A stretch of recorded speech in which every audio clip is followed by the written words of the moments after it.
A'udzu billahi minasyaitonir rajim. Bismillahirrahmanirrahim. Walladzina yu'minuna bima unzila ilaika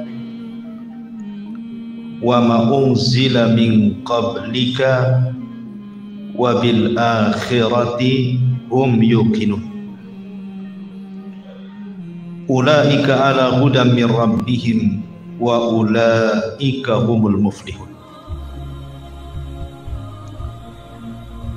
Di antara ciri-ciri orang yang bertakwa adalah orang-orang yang mereka beriman dengan apa yang diturunkan kepadamu dan apa yang diturunkan kepada nabi-nabi sebelum, dan dengan perkara akhirat mereka sangat yakin. Mereka itulah orang-orang yang di atas petunjuk dari Rabb mereka, dan mereka itulah orang-orang yang beruntung. Baik.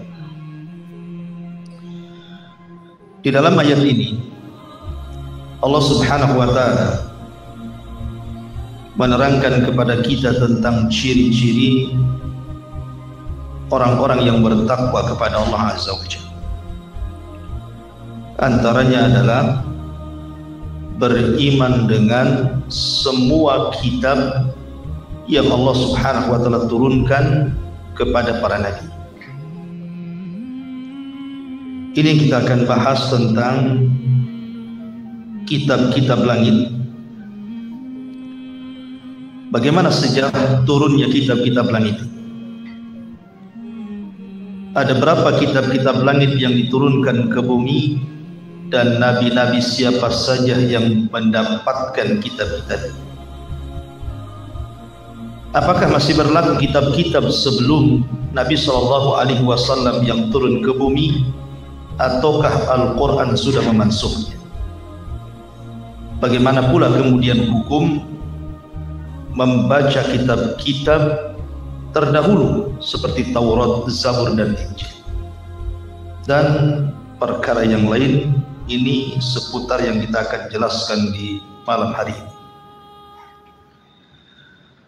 Ma'asyiral muslimin yang dimuliakan Allah Subhanahu wa taala, beriman dengan kitab-kitab adalah satu di antara rukun-rukun iman. Sebagaimana ma'ruf, ketika Jibril bertanya kepada Nabi SAW, apa itu iman? Maka Nabi SAW menjawab, salah satunya adalah beriman dengan kitab-kitab. Bahkan disyaratkan di dalam Al-Quranul Karim, amanar rasulu bima unzila ilaihi min rabbihi wal mu'minun kullun amana billahi wa malaikatihi wa kutubihi wa rusulihi la nufarriqu baina ahadin mir rusuli. Rasul telah beriman dengan apa yang diturunkan kepadanya dari Rabbnya. Begitu juga orang-orang yang beriman. Semua beriman dengan Allah, dengan malaikat-malaikat Allah, dengan kitab-kitab Allah, dengan rasul-rasul Allah.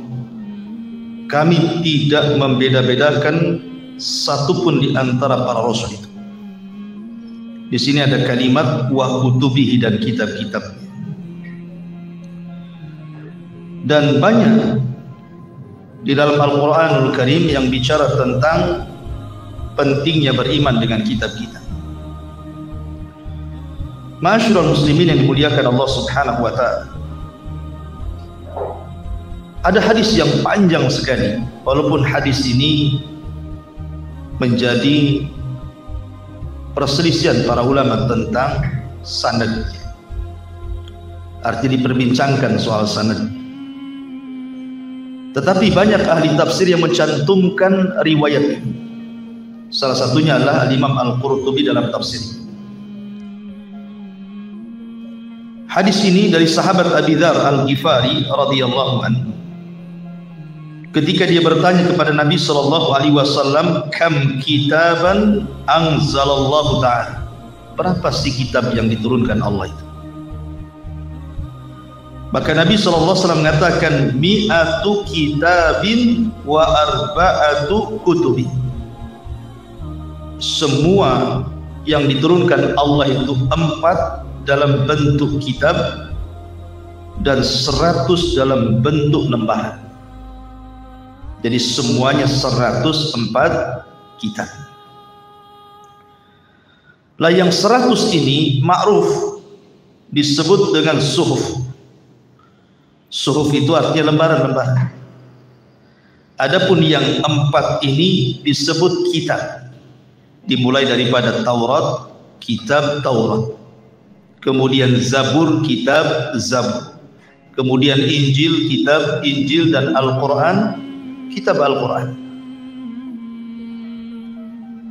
Kemudian dijelaskan di sini anzala ala syith 50 sahifatan wa anzala ala Idris 30 sahifatan wa anzala ala Ibrahim 10 sahaif wa anzala ala Musa qabla Taurati 10 sahaif wa anzala Taurata wal Injila wal Zabura wal Furqana.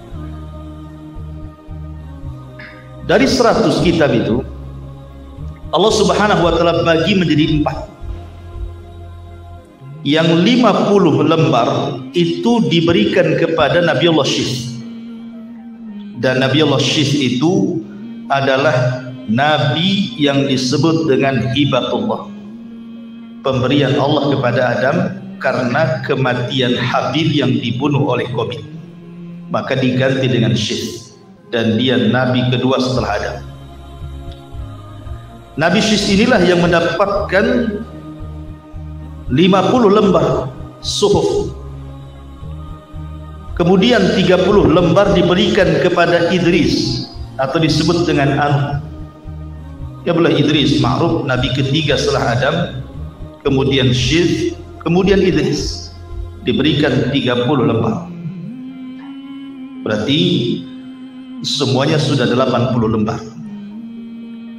Kemudian yang 10 diberikan kepada Ibrahim.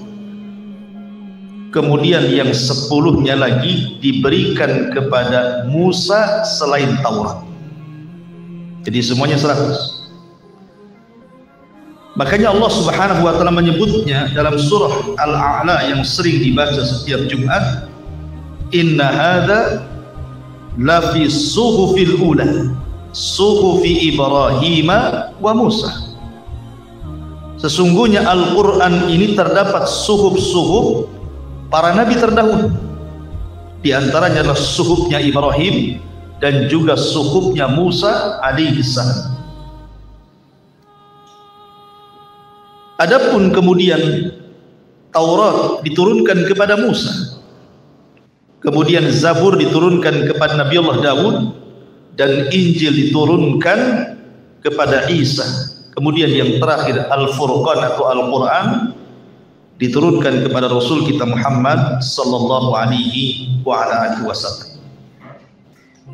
Ini sejarah turunnya kitab-kitab langit. Kita rinci. Ma'asyiral muslimin yang dimuliakan Allah Subhanahu wa taala. Kalau disebut suhuf, maka biasanya identik dengan suhuf Ibrahim. Karena suhufnya Musa itu menjadi polemik para ulama. Apa yang dimaksud suhuf itu adalah Taurat itu sendiri, ataukah yang dimaksud suhuf itu adalah lembaran tersendiri yang bukan Taurat? Tetapi kalau suhuf Ibrahim adalah suhuf yang memang Allah Subhanahu wa taala turunkan kepada Ibrahim untuk modal dakwah beliau menghadapi Namrud dan menyebarkan tauhid, mulai daripada Irak, kemudian hijrah ke Palestina, kemudian hijrah ke Mesir, kemudian balik lagi ke Palestina, sampai kemudian hijrah di Jaziratul Arab. Maka dengan suhuf inilah Ibrahim menyebarkan dakwah. Dan Ibrahim adalah satu-satunya nabi yang disebut dengan Abul Anbiya, bapaknya para nabi.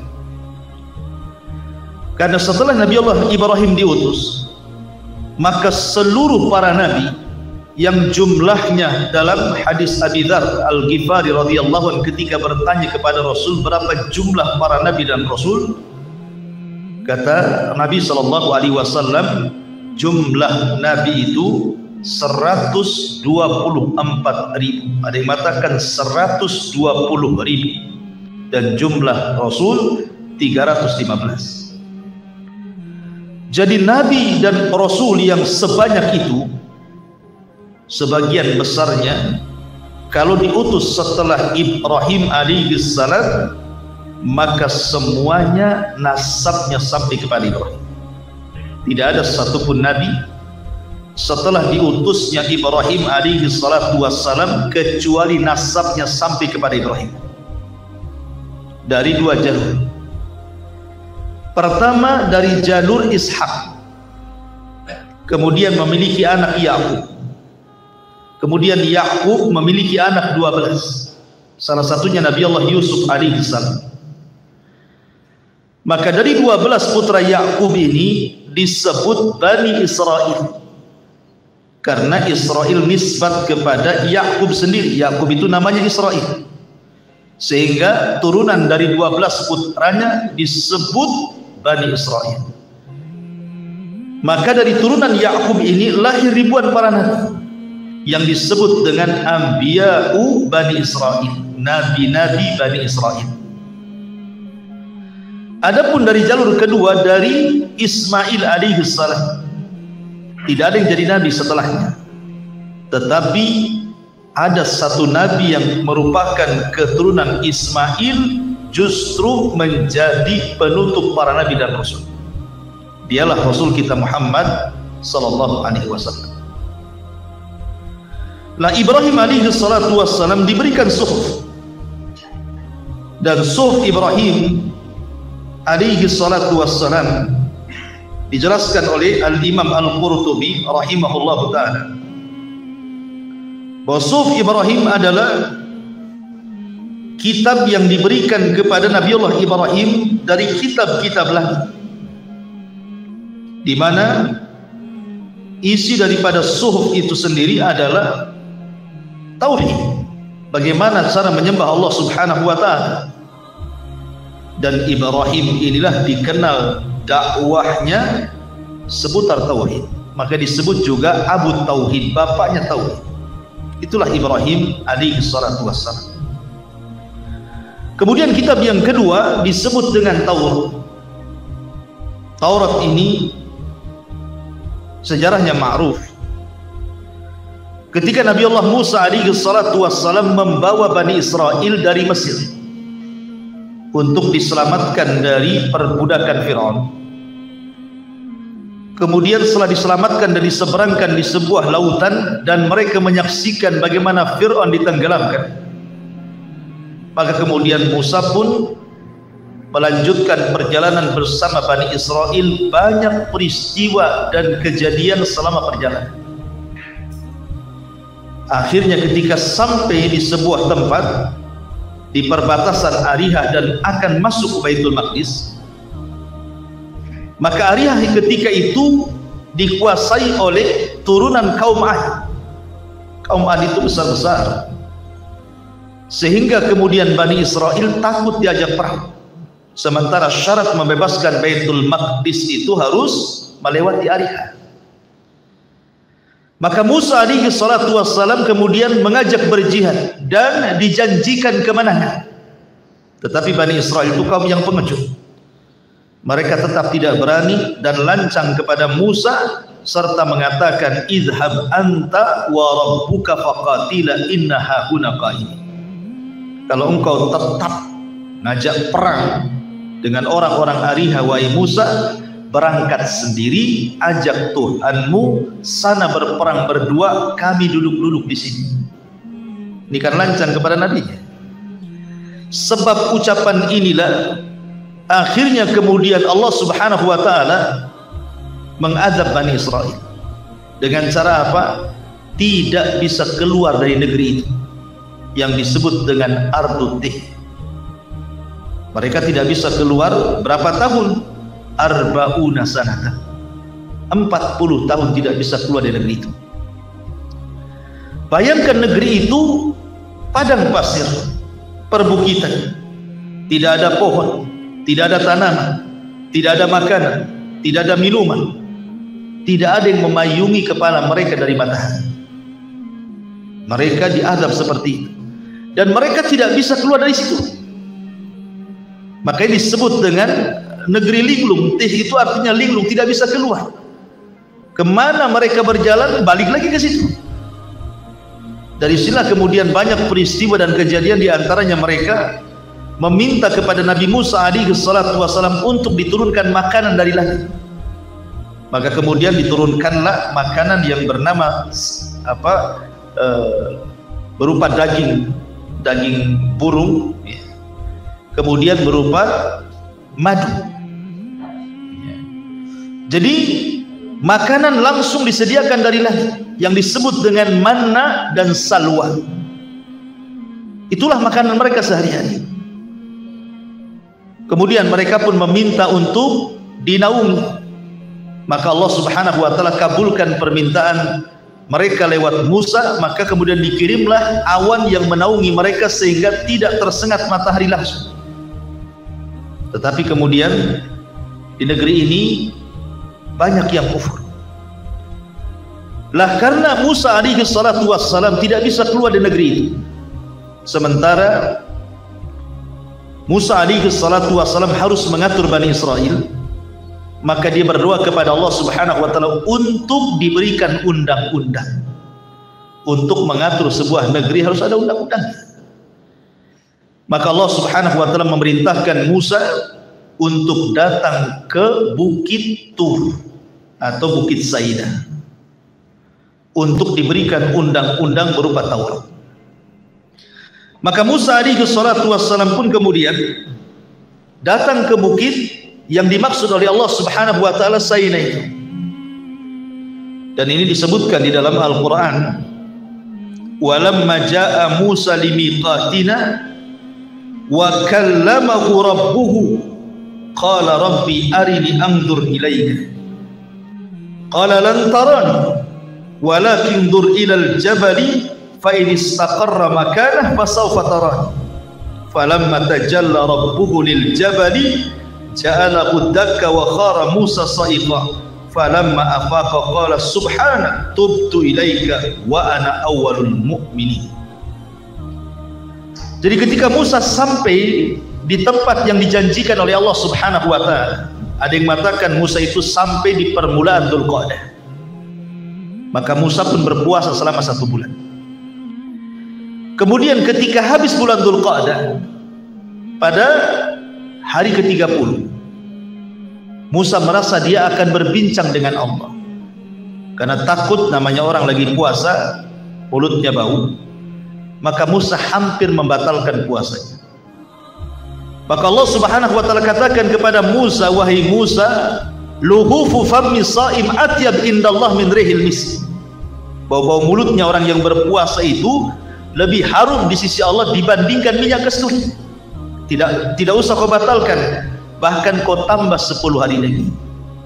Maka Musa menambah 10 hari lagi dari mulai awal Dzulhijjah sampai 10 Dzulhijjah. Makanya kenapa 10 awal bulan Dzulhijjah itu sangat istimewa. Dalam Islam pun sangat istimewa gitu.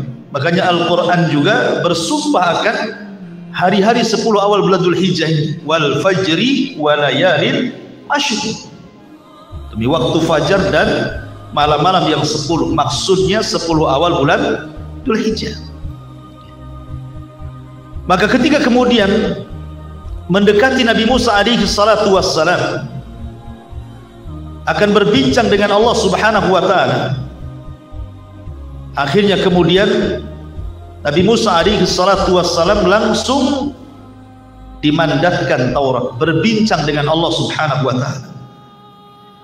Berbincang dengan Allah Subhanahu wa taala, dan Allah katakan wa katabna lahu fil alwah min kulli syai'in mau'izatan wa tafsilan li kulli syai'in fakhudha bi quwwatin.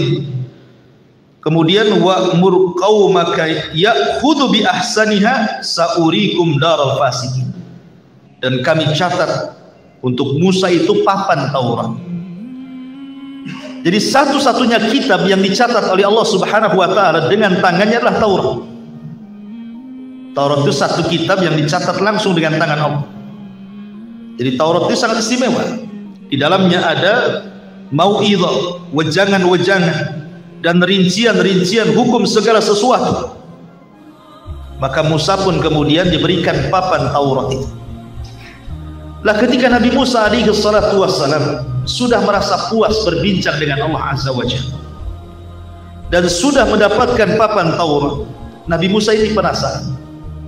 Makanya Allah mengatakan tadi yang saya sebutkan ayatnya, dia ingin melihat Allah Subhanahu wa taala. Apa kata dia? Rabbi arini anzur ilaik. Ya Rabb, kalau kau izinkan, bisa enggak kau perlihatkan wajahku kepada. Tapi Allah Subhanahu wa taala mengatakan lan tarani, kau tidak bisa melihatku. Tapi apakah Allah Subhanahu wa taala menolak permintaan Musa? Tidak. Allah katakan, tapi lihat gunung sana. Walakin dur ilal jabal. Kau lihat gunung Tursina yang batu-batu semua yang kokoh itu. Fa in istaqarra makana. Kalau gunung itu tidak hancur ketika aku menampakkan kepada dia, fasaufa tarani, aku akan melihat. Ketika betul-betul falamma tajalla rabbuhu lil jabal, Allah tampakkan dirinya kepada gunung, apa yang terjadi? Ja'alahu dakka, gunung itu tiba-tiba hancur berkeping-keping. Kemudian Musa pingsan. Setelah dia terbangun, dia mengatakan subhanak, maha suci engkau ya Rabb, tubtu ilaika, aku tobat kepadamu, wa ana awwalul mu'min, dan seorang yang pertama kali beriman kepada. Lah ketika kemudian Musa alaihi salatu wassalam kemudian sudah mendapatkan papan Taurat, maka Allah menyuruh agar Musa cepat pulang. Kenapa? Karena ada peristiwa besar di tengah-tengah Bani Israel, di mana selama 40 malam Nabi Musa meninggalkan Bani Israel dan diserahkan kepada Harun. Rupanya di tengah-tengah Bani Israel ada seorang munafik yang ma'ruf namanya Samiri. Samiri ini menciptakan patung anak sapi dari emas. Karena Samiri ini dalam kisah Israiliyat, ketika bayi dia diasuh oleh Jibril. Karena sama-sama ketika kelahirannya, ketika Fir'aun membantai bayi-bayi Bani Israel, sama Nabi Musa dengan Samiri juga namanya Musa, dua-duanya Musa namanya. Samiri juga namanya Musa, Nabi Musa namanya Musa juga, sama-sama Musa. Cuman yang satu Musa dirawat Fir'aun, itulah Nabi Musa. Yang satu pula Musa dirawat Jibril dalam gua. Jadi ibunya Samiri karena takut ketahuan, akhirnya diletakkan bayi itu dalam gua. Kemudian datang Jibril dan merawat, sehingga ada kedekatan antara Samiri dengan Jibril sebenarnya. Itu kan kisah Israiliyat, tidak ada dalam ajaran kita. Ini kisahnya ahli kitab. Lah ketika kemudian Nabi Musa alaihi salatu wassalam menyeberangi lautan, Samiri ini di belakang Nabi Musa. Dia melihat kok Musa diperintah oleh seseorang, karena Jibril itu kemudian menjelma sebagai orang yang indah, sedang memerintah Musa. Ini Samiri paham, ini jangan-jangan Jibril. Makanya dia perhatikan langkah kuda Jibril. Setiap kudanya menginjak tanah, diambil tanahnya. Tanah itulah yang kemudian disiramkan kepada patung anak sapi yang dibentuk dari emas, tiba-tiba mengeluarkan suara. Lah sebab itulah kemudian Bani Israel disesatkan Samiri. Sebagian besar mereka menyembah patung anak sapi. Dan Samiri mengatakan kepada Bani Israel, lihat Musa itu jauh-jauh mencari Tuhannya ke Bukit Tursina, padahal Tuhannya ada di sini. Maksudnya patung anak sapi. Akhirnya kemudian sebagian besar Bani Israel murtad menyembah patung anak sapi selama 40 hari. Makanya orang-orang Yahudi ketika ditanya oleh Nabi SAW, siapa di antara kalian, siapa ahlun nar, siapa yang akan menghuni neraka, maka orang Yahudi mengatakan kami, tetapi kami akan diam di neraka beberapa hari saja, setelah itu kalian gantinya. Maksudnya beberapa hari, maksudnya 40 hari saja, karena kesalahan kami saat Musa meninggalkan Bani Israel dan kami, moyang kami menyembah patung anak sapi selama 40 hari. Jadi kalaupun kami masuk neraka itu paling 40 hari paling lama katanya. Nah, selepas itu kalian gantinya kan? Dari sini kemudian turun ayat wa qalu lan tamassana nar illa ayyamam ma'dudah. Mereka berkata kalaupun kami harus masuk neraka itu paling beberapa hari saja katanya. Maka Rasul mengatakan tidak, kami la nukhlifukum abada, tidak mungkin kami gantikan kalian di neraka, kata Nabi. Kalian saja selama-lamanya di situ. Masyarul muslimin yang dimuliakan Allah Azza wa Jalla. Maka kemudian Musa pun setelah melihat Bani Israil yang betul-betul murtad, maka Musa kemudian marah kepada Harun. Dijambaknya janggut Harun dan kepalanya, seolah-olah menyalahkan Harun, tapi Harun memberikan alasan bahwa dia tidak sekuat Musa. Dia orang lembut, bahkan Bani Israil mengancam untuk membunuhnya sehingga tidak bisa apa-apa. Tetapi kemudian Musa memanggil Samiri, kemudian ditanya, kenapa penyebabnya kau menyesatkan Bani Israil? Kata Samiri, hawa nafsu yang memerintahkan. Enak saja dia ngomong. Akhirnya kemudian Musa mengusir Samiri dan mengutuknya bahwa tidak ada orang yang akan mendekati dia, satupun manusia, dan dia pun tidak mungkin mendekati manusia. Dia akan hidup sendirian. Diusir dari Bani Israil. Sehingga kemudian ada polemik tentang siapa Samiri. Ada yang mengatakan Samiri adalah Dajjal yang akan keluar di akhir zaman, karena tidak dijelaskan kematiannya. Akan tetapi pendapat ini ditolak oleh para ulama bahwa Samiri ya Samiri, sebagaimana di zaman Rasul ada namanya Ibnu Sayyad ya Ibnu Sayyad, Dajjal ya Dajjal. Itu tiga orang yang berbeda. Masyarul muslimin yang dimuliakan Allah Azza wa Jalla. Maka ketika kemudian Musa membawa papan Taurat, Bani Israel ini mereka sudah musyrik sebagian mereka. Maka Musa marah dan mengatakan, aku jauh-jauh ke Bukit Tur Sina membawa undang-undang bagi kalian, sementara kalian kemudian kufur. Sekarang kita buat perjanjian, kalian siap mengamalkan Taurat atau tidak? Kemudian mereka mengatakan, lihat, kalau cocok kami amalkan, kalau tidak cocok ya kami tidak. Marah Musa. Maka kemudian Allah Subhanahu wa ta'ala mengangkat Bukit Tur di atas kepala mereka karena doanya Nabi Musa. Kemudian Musa mengatakan, lihat bukit di atas kepala kalian. Mau kusuruh Allah timpakan bukit di atas kepala atau kalian mengikuti Taurat? Akhirnya mereka pun ketakutan, bertobat akhirnya, dan tobatnya adalah saling membunuh sesama mereka. Qatulu anfusakum, bunuhlah diri-diri kalian. Itu lebih baik bagi kalian. Kenapa? Sekarang kalian ditimpa bukit, mati juga. Kalian saling bunuh-bunuhan, mati juga. Tapi mati bunuh-bunuhan lebih baik dibandingkan ketimpa bukit. Kenapa? Kalau ketimpa bukit, mati kalian kena azab. Tapi kalau bunuh-bunuhan, mati kalian karena taubat. Maka itu lebih baik bagi kalian. Ya. Disitulah sejarah Taurat turun. Ini Taurat. Kemudian yang ketiga, setelah Suhuf, kemudian Taurat, kemudian Zabur. Zabur ini adalah kitab yang diturunkan kepada Nabi Allah Dawud alaihi salatu wassalam. Allah Subhanahu wa ta'ala berfirman, wa ataina Dawud Zabur, dan kami berikan kepada Nabi Allah Dawud kitab Zabur. Lah kitab Zabur ini dia berbeda dengan Quran, berbeda dengan Injil, berbeda dengan Taurat, karena tidak ada hukum-hukum di dalamnya. Kata Imam Qurtubi, dalam kitab Zabur ini tidak dijelaskan halal haram, tidak dijelaskan perintah atau larangan. Di dalam kitab Zabur ini hanya dijelaskan tentang hikam, hikmah, kebijaksanaan, wal mawaid, wejangan, warraqaik, hal-hal yang bisa menggugah hati, membuat nangis orang. Jadi Zabur itu murni kitab-kitab yang bisa melembutkan hati saja. Dia tidak seperti kitab-kitab seperti yang lainnya, ada sholatnya, ada zakatnya, ada hukum-hukumnya gitu, ibadah ya. Zabur tidak ada. Zabur itu murni bicara tentang hikam, al-mawa'id dan raqa'iq. Bicara tentang masalah kebijaksanaan, kemudian wejangan-wejangan, kemudian hal-hal yang bisa melembutkan hati. Itulah isi Zabur. Karena Zabur sendiri tidak tebal. Zabur itu sangat tipis sekali. Bahkan dijelaskan oleh Imam Al-Qurtubi rahimahullahu ta'ala, Az-Zabur kitabu Dawud wa kana mi'atun wa khamsina suratan.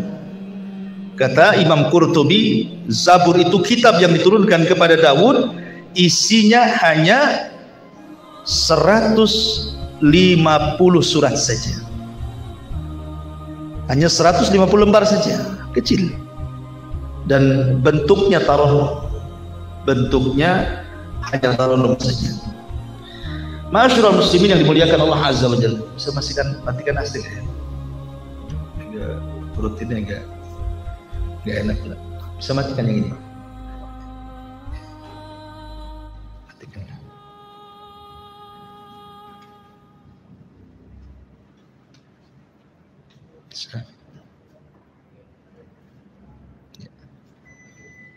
Baik. Jadi saya ulangi, kitab Zabur ini berbeda dengan kitab-kitab yang lain. Dia tipis dan bentuknya taronum. Nabi Allah Daud alaihi salatu wassalam ini, Allah subhanahu wa ta'ala berikan suara sangat indah sekali. Dan dia bisa membaca Zabur itu dengan 70 suara. Di mana suara satu dengan suara berikutnya itu lebih indah. Jadi kalau Nabi Daud umpamanya membaca dengan suara yang pertama sudah indah, kemudian dia ganti suaranya lagi, lebih indah lagi, kemudian ganti lagi suaranya, lebih indah lagi, kemudian diganti lagi suara, lebih indah lagi. Jadi dia punya 70 suara ketika taronum dengan Zabur itu. Saking indahnya Zabur ini dibacakan oleh Nabi Allah Daud alaihi salatu wassalam, sampai-sampai Allah subhanahu wa ta'ala menjelaskan di dalam surah Saba ayat 10, walaqad atayna Dawuda minna fadla ya jibala awwibi ma'ahu wat-tayra wa alanna lahul hadid. Dan sungguh kami berikan kepada Daud dari kami fadla, keutamaan yang sangat banyak. Salah satu keutamaan yang diberikan Allah kepada Daud adalah suara yang sangat indah. Saking indahnya, kalau Daud itu baca Zabur, itu burung-burung dari mana-mana datang, entah berapa jumlahnya, macam-macam burung, dari kutilang sampai burung hantu, semua burung ada. Lah burung ini ikut berkicau. Saking khusyuknya, saking senangnya mereka berkicau mengikuti taronumnya Daud kepada Zabur, sampai di antara burung itu saking khusyuknya lupa minum, lupa makan, sehingga sebagian burung itu ada yang jatuh mati. Saking indahnya. Jadi kalau Daud membaca itu, dari mana-mana burung datang.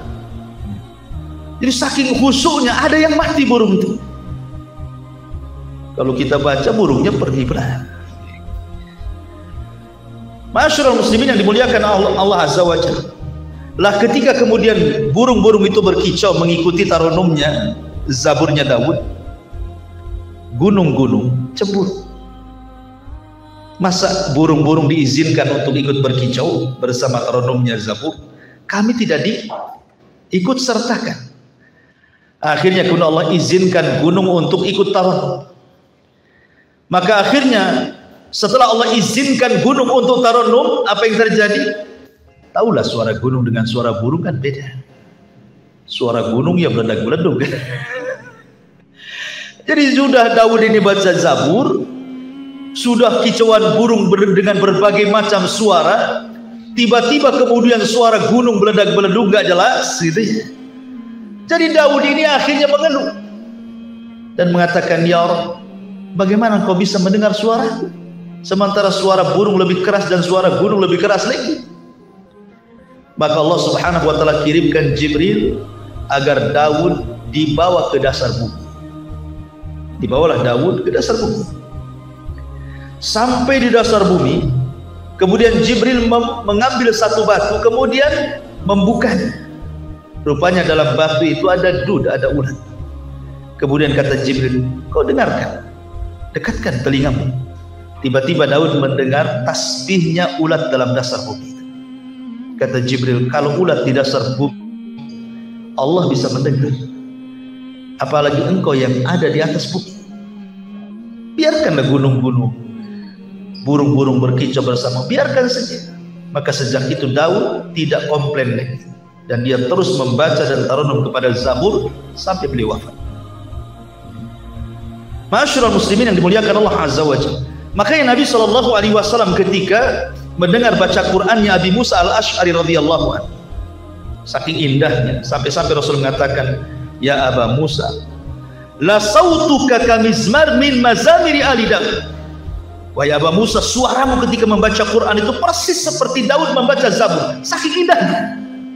Rasul pun memuji Nabi Daud kan, karena indah suaranya. Tapi sekali lagi bahwa Zabur itu hanya kitab hikmah, mawaid, raqaib. Dia tidak bicara tentang perintah, larangan, halal, haram, tidak ada di situ. Ya, dia kitab tipis saja. Ma'asyiral muslimin yang dimuliakan Allah Azza wa Jalla, itu sekilas tentang Zabur. Dan Nabi Allah Daud sendiri memang dikisahkan di dalam sebuah yang sahih ketika Nabi SAW mengkisahkan tentang Nabi Allah Adam alaihi salatu wassalam. Jadi ketika Adam diciptakan, kemudian diperlihatkan umatnya, rupanya ada satu umatnya itu yang bercahaya di dahinya. Adam pun takjub, itu siapa? Akhirnya kemudian Jibril mengatakan, Allah mengatakan itu umat Daud. Berapa usianya? 60 tahun. Kalau begitu genapkan 100 tahun, ambil dari usia. Adam diberikan usia 1000 tahun. Ketika usianya sudah 960 tahun, malaikat maut datang untuk mencabut nyawanya. Kemudian Adam lupa kalau 40 usianya sudah diberikan kepada Daud. Ya, dan dia tidak mau dicabut. Diingatkan bahwa usiamu sudah diberikan kepada Daud, dia menyanggah. Dari sejak itulah maka manusia disebut insan. Insan itu diambil dari nasya, artinya lupa. Karena Adam pernah lupa, maka turunannya menjadi lupa. Masyaallah muslimin yang dimuliakan Allah Azza wa Jalla.